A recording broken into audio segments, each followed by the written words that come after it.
Hello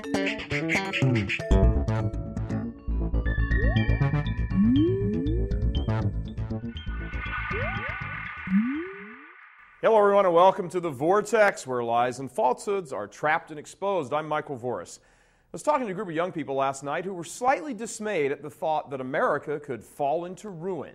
It's a natural reaction. Every dominant civilization perceives itself to be permanent. But when we began to understand that America is just a concept developed by man, we begin to understand the real story. Western civilization as a concept is dead.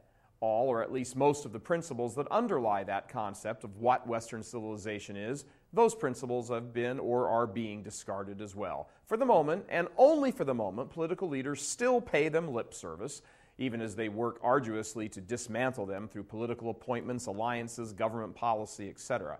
What does this mean for Catholics? It means business as usual is over. Actually has been for a little while now. The cultural and political institutions in which the faith grew up are no longer the same institutions. They have the same names, but no longer the same goals. So, Catholics can no longer look to the educational establishment and expect that their children will come out educated. Catholics can no longer look to the entertainment industry and expect to be merely entertained. Catholics can no longer look to the information media and expect to be informed. The list goes on and on. The West is dead. The question for Catholics is now, what becomes of us? Where do we go from here?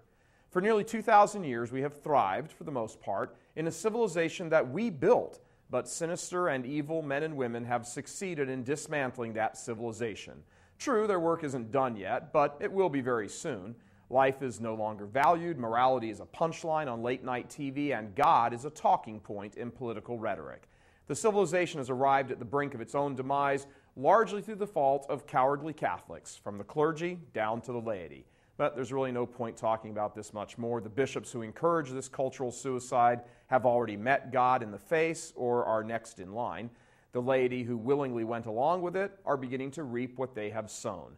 As the book of Proverbs says, he who troubles his own house shall inherit the wind. The question now is, as the Western world collapses, what will replace it?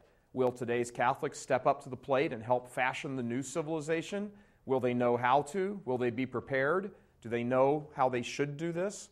Our task now is to look to the future, just like those young men and women in 5th century Rome who faced a world without imperial Rome. They laid the groundwork for the greatest civilization in history because it was built on Catholic truth, at least in principle. Now, it's time to start over. I'm Michael Voris.